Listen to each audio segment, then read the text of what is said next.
केव्हा आलीस?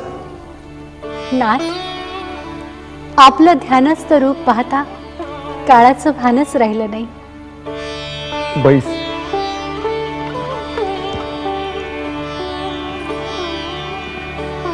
पार्वती, अंगावर भस्म फासलेल्या, गळ्यात सर्पाच्या माळा घातलेल्या वैराग्यावर प्रेम करावं असं काय पाहिलंस तू माझ्यात?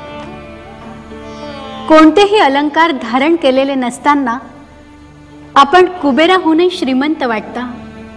सृष्टीचा संहार करून जन्म मृत्यूचे चक्र सुरू ठेवण्याचं सामर्थ्य केवळ आपल्यातच आहे. अगदी खरं सांगते नीळकंठा, आपण सर्व शक्तिमान सौंदर्यशाली आहात. पार्वती, आज आम्ही खूप प्रसन्न आहोत. तुला जो काही वर मागायचा आहे तो अवश्य माग. मला कोणताही वर नकोय. आपण मला वर देता आणि मग काहीतरी घोटाळा होतो. असं कितीतरी वेळा घडलंय. माझी एक साधी मागणी आहे आपल्याकडे. बोल बोल हिमकन्ये. नाथ, आपण तपश्चर्येसाठी अन्य पर्वतावर जाता त्यावेळेस मी इकडे एकटीच असते. तेव्हा माझ्या संरक्षणासाठी आपण आपले सेवक भृंगी आणि शृंगी यांना द्यावं, एवढी एकच साधी मागणी आहे माझी आपल्याकडे. एवढंच ना? भृंगी, शृंगी. भोलेनाथ की जय हो. आज्ञा करावी भोलेनाथ. आम्ही तपश्चर्येसाठी मेरू पर्वतावर जाणार आहोत. तेव्हा पार्वती देवीचे संरक्षक म्हणून आपण काम करावं. नका नका भोलेनाथ. अहो, तुमच्याशिवाय मी एक क्षणभर सुद्धा राहू शकणार नाही हो. महादेवा, आपला विरह आम्हाला सहन होणार नाही. त्यापेक्षा आम्हाला मृत्यूची शिक्षा द्या. ठीक आहे, तुम्ही जा. त्याची आज्ञा. भोलेनाथ की जय हो. पाहिलंस पार्वती, माझे परमभक्त मला सोडू इच्छित नाही. त्यापेक्षा आपण एखादी दुसरी योजना आखू. नाथ, त्या भृंगी शृंगीच्या भक्तीपेक्षा तुम्हाला पत्नीचा जीव कमी मोलाचा वाटतोय? पार्वती, तुझा गैरसमज होतोय. तू अर्थाचा अनर्थ करतेयस. मुळीच नाही, मुळीच नाही. नाथ, आपण आपल्या लाडक्या सेवकांबरोबर खुशाल निघून जा. मी माझं संरक्षण करायला समर्थ आहे. पार्वती. नारायण नारायण. महादेवा, भोलेनाथा, अहो विचार करा, वेळीच जागे व्हा. स्त्री हट्टा पुढे कुणाचंच काही चालत नाही. तेव्हा वेळीच देवीना संतुष्ट करा.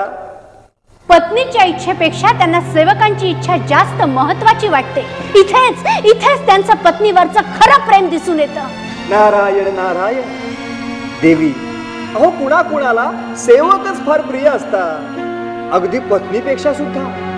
नारद मुनी, तुमच्या लावालावी कलेचा इथं उपयोग करू नका. हे पहा, नारदाच्या बोलण्याचा माझ्यावर यत्किंचितही परिणाम झालेला नाहीये. नारायण नारायण. हे महादेवा, मी तुम्हाला निक्षून सांगते, यापुढे माझं संरक्षण करायला मी समर्थ आहे. नारायण नारायण. नारदा, आगीत तेल ओतलंस, आता तिला कसा समजावू तूच सांग. महादेवा, अहो आता तुम्ही अजिबात विचार करू नका. स्त्रियांचा राग हा क्षणिक असतो. आता रागवतील तर दुसऱ्या क्षणाला हसतील. तुम्ही खुशाल मेरू पर्वतावर तपश्चर्येसाठी जा. तुमच्या विरहानं पार्वती देवी व्याकुळ होतील आणि मग नारायण नारायण.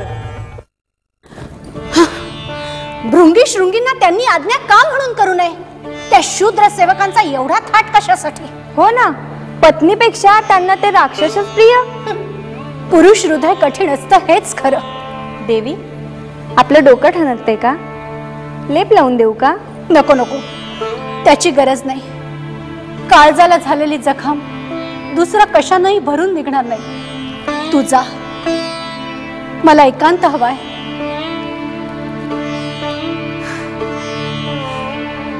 ते भृंगी शृंगी त्यांना माझ्यापेक्षा इतके महत्वाचे वाटावेत? खरंय हो माते, खरंय. आमच्या महादेवांना जगाचे व्यवहार कधी कळणार कुणास ठाऊक. एव्हाना स्वारी मेरू पर्वतावर पोचली सुद्धा असेल. काय? नाथ मला न भेटताच मेरू पर्वतावर निघून गेले. नारायण नारायण. अहो भृंगी शृंगींसह नंदीवर आरूढ होऊन स्वामी गेले सुद्धा.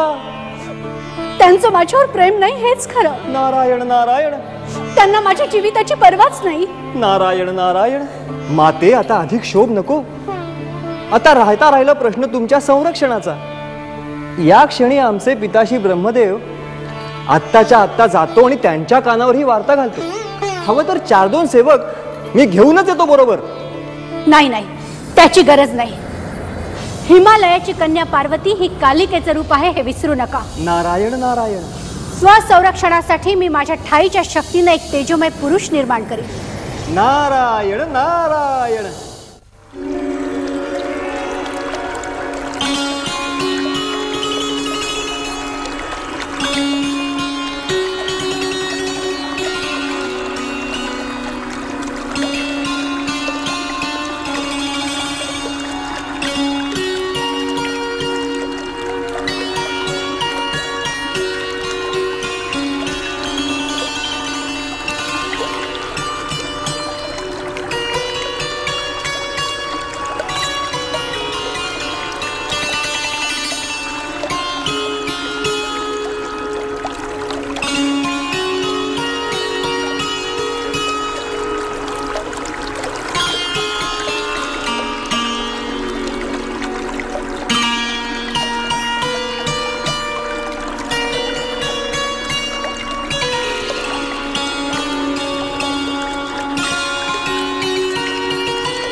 पार्वती माते, हे काय करताय तुम्ही? माझ्या अंतरीच्या शक्तीनं मी एक महापुरुष निर्माण करते.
पुत्र माते,